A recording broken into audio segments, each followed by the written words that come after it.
Hi guys, let me talk to you guys about the next module, which is talking about Coulomb's force, which is the electrostatic force between two charged particles, and introducing you to the concept of electric field.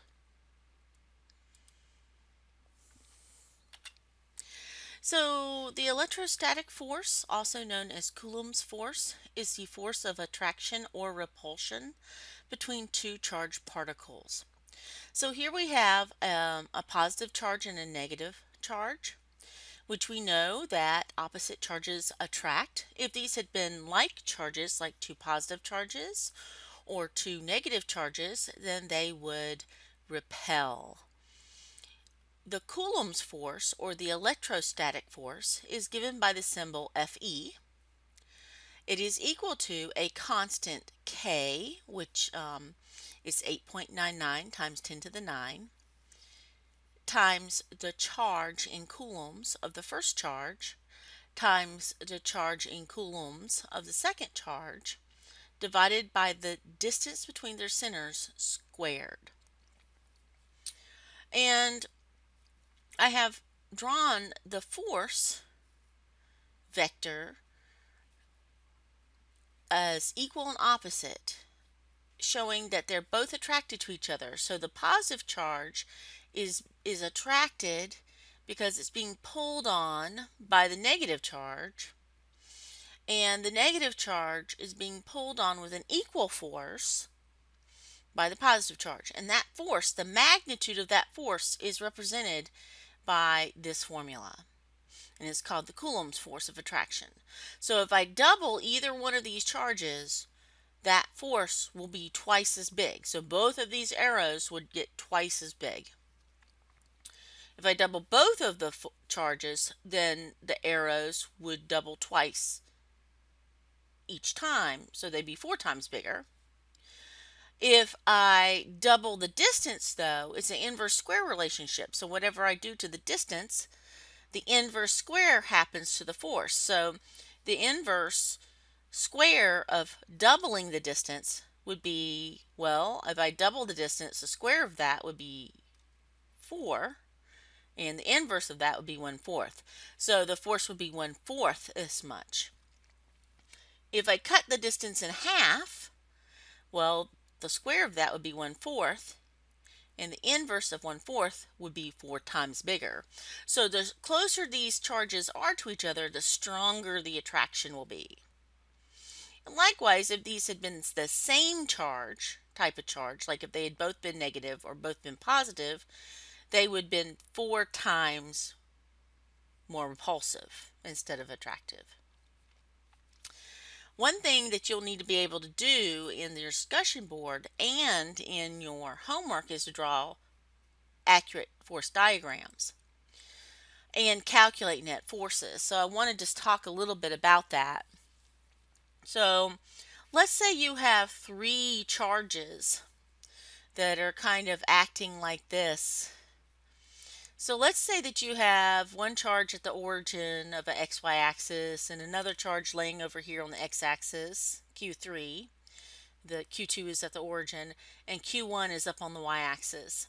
And let's say we want to find the net electrostatic force acting on Q1 due to Q2 and Q3. Well, the force due to Q3 right here would be at an angle, right?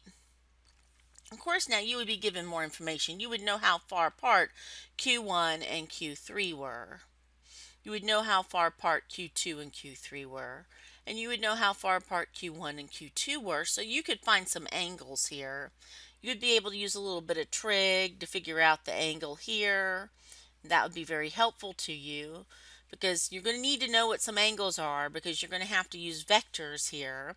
Because if you remember from first semester physics, forces are vectors, and when we add forces together, we don't just simply add them together if they are interacting at angles to each other. The only way that we can add forces together is if they are acting along the same plane with each other, same line with each other. If all acting towards the east, we can add them together, but if they're acting east and west, well, one will be in the positive direction, one will be in the negative direction.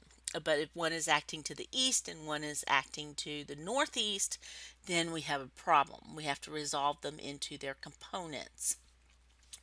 So if we look at, say, the force of charge 2 on charge 1, we see first of all that they are opposite charges, so they attract. And so, and they're very close to each other, relatively speaking. So I'm going to draw that force as an attractive force pulling down on charge 1. So I'll draw that as a vector pulling down. And I will find the magnitude of that by taking K times whatever Q2 is times whatever Q1 is and dividing it by the distance between them squared. I want to make sure that I'm plugging in charges of coulombs. So if I'm in microcoulombs, I need to make sure that I appropriately plug in times 10 to the negative 6 into my calculator, etc. I want to make sure that I'm plugging in distances of meters. So if I'm in, millimeters or micrometers or something weird like that, I need to make sure I'm plugging that into my calculator appropriately. So make sure you're using your calculator appropriately, and parentheses where appropriate. And that will give me the magnitude of this vector. And then I need to resolve F2 into its components. Well, this vector is pointing in the down direction. It's pointing due south, so it has no x component. It only has a negative y component. So whatever my magnitude is, which I just get using the FE equation from the previous slide, it'll be a negative number in the y direction. F3 will be a little trickier. I'm going to have to use some trig to figure out some angles, so I'm going to need to know what this angle is here. I'm going to need to find the magnitude of this vector. First of all, when I draw this vector of F3, it's going to be attractive, so I'm going to draw it pointing towards F3 along the line between the two charges. It's not going to be very big because these charges are further from each other, right? So because they're further from each other compared to these two, Q1 and Q2, they're closer to each other than Q1 and Q3. But it's at an angle, which means that it's pulling it towards the east and it's pulling it towards the south. So that means it's going to have a positive x component and it's going to have a negative y component. So once I find the magnitude of F3 using FE on the previous slide, I'm just going to plug in K times Q1, and instead of Q2 here, I'll have Q3, and divide it by the distance between them squared, making sure everything is in coulombs and meters. Then I will need to multiply that number times the cosine of whatever this little angle is here. And then I will need to multiply that by the sine of whatever this little angle is here. And I will plug in a positive FE cosine theta here for my x component, and I will need to plug in a negative FE sine theta for my y component because my y component is angled in the south direction. Now, for your free body diagrams, I will want to see your x component and your y component for any vector that's at an angle, because I want to see the vectors that are interacting with each other that are going to add up to create the net force. The net force is just a sum of those x components. So you'll add up these two x components here, add up these two y components here, and then you use Pythagorean theorem to find the magnitude of your net force, and tan theta to find the angle, and you adjust for it in the polar to find the polar direction of it. If you have any questions I'll be glad to answer those for you, and I'll be looking to see how you do in your discussions with that kind of stuff, so I can give you some feedback on that throughout the week. All right.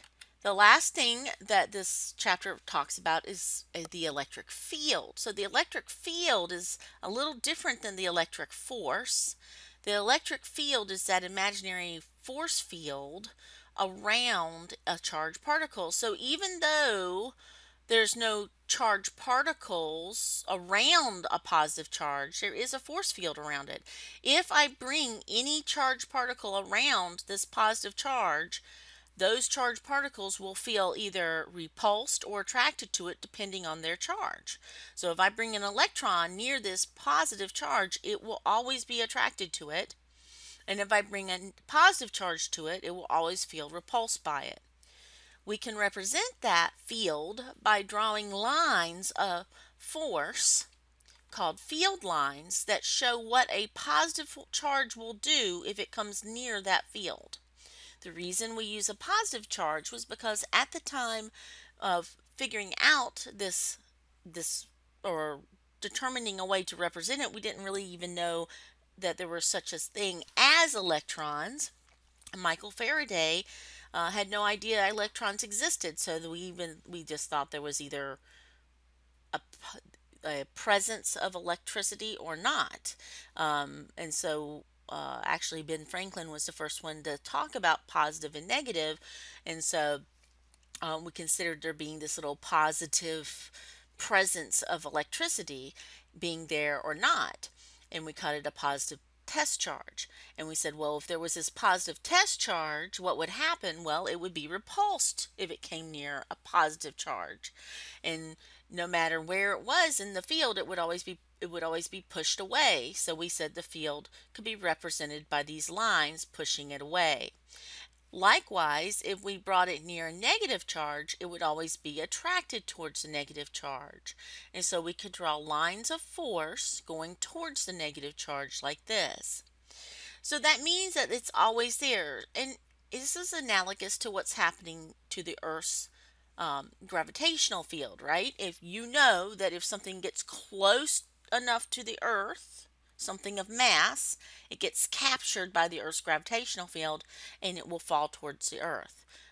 And that's why we have meteorites that fall to the Earth over time. You can see falling stars, right? If you watch certain times of the years or just every now and then.